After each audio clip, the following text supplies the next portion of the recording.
my little sweet Marcus. Sweet Marcus. You're so sweet. What? Obviously, we're doing a video on sweetener today. I don't know where to start. It's so distracting.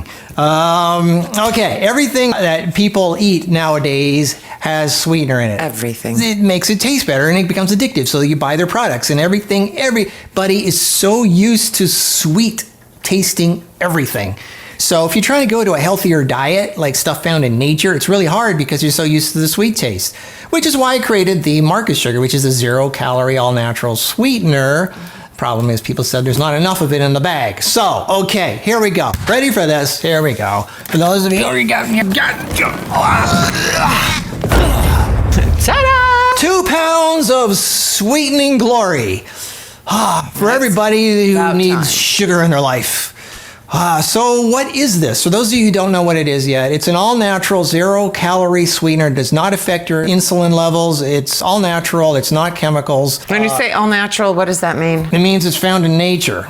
So, what is found? Well, the two ingredients in this, for those who don't know what this is yet, is monk fruit and erythritol. Monk fruit gives it caramelly brown sugar. That's where it gets the caramelly, because it does have a caramel. It tastes and looks like brown sugar. Some people say, well, why don't you just use just monk fruit?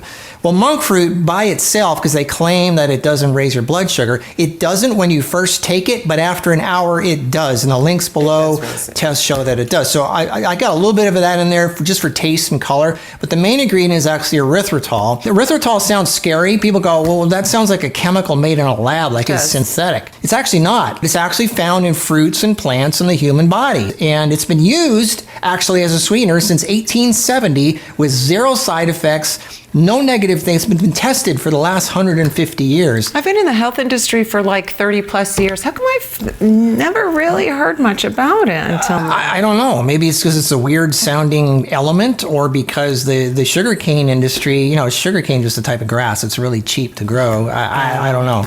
Anyway, so erythritol is not only not bad for you, it does not raise your blood sugar, it doesn't raise insulin levels, 0 glycemic. Not only that, but it's actually classified as an antioxidant. It's actually good for you. It actually does good things for you. And it doesn't feed pathogens like bacteria and viruses like sugar does. It doesn't kill you like sugar does. And unlike xylitol and other alcohol sugars, it does not cause stomach distress, intestinal distress, or bloating or gas or anything like that. There's nothing. All it does is make things taste sweeter. That's it. There's no effect on cholesterol, triglycerides, or other biomarkers.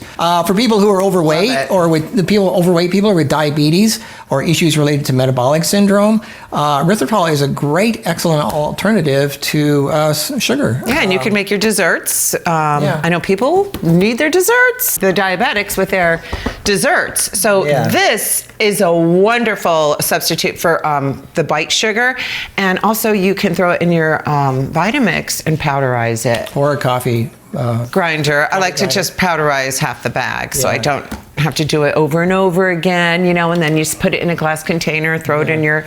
What's the best place to store this? In a freezer, anywhere, fridge, or cupboard? Just anywhere. It's like sugar. Just use it like sugar. Those of you who want to cook food, you can use it the same way. It'll melt, whatever. Anyway, but unlike other sugars, this does not feed bacteria in the mouth. It doesn't cause cavities. As a matter of fact, it actually helps reduce plaque and bacteria in the mouth. I'm going to put links to everything below. And it's also an antioxidant. Yeah, it's an antioxidant. So, like I said, it's been used since 1870. And after long-term feeding of high amounts of erythritol and testing for 150 years, no negative effects have been discovered. So, we've been using it for 2 years now, something like that. I mean, we're fine. I love it. We don't use as much of it as most people because we're used to just eating fruits and vegetables the way they're found in nature. We have a few snacks. But when I use it for the ice cream, when I make the ice cream, though, there is absolutely nothing. It's just cashew. Well, 20% cashew, 80% ice, and then this. That's it, no dairy, no bad sugar. So anyway, for those of you who want, like, you know, a sweetener, it helps you transition from the bad to the good. Here you go. And it's at marcussugar.com. or also marcussweet.com. I can't stop getting domains. The reason I get those is because when people say, well, that sounds interesting, where do I get it? You go to marcussugar.com. Mm-hmm. You know, it's easier for them to remember than Marcus Products. But anyway, so there you go. Well, the most important thing I might add about the sugar is that it tastes good, and that's it tastes like brown sugar. It tastes like light brown sugar. You use it like brown sugar. Anyway, I think it tastes wonderful. Bravo, Marcus. All right, I'll see you next week. Okay, bye. Bye-bye. Should I just stay here and stand? Hello? Sugar in the morning, sugar in the evening. Marcus? Hello?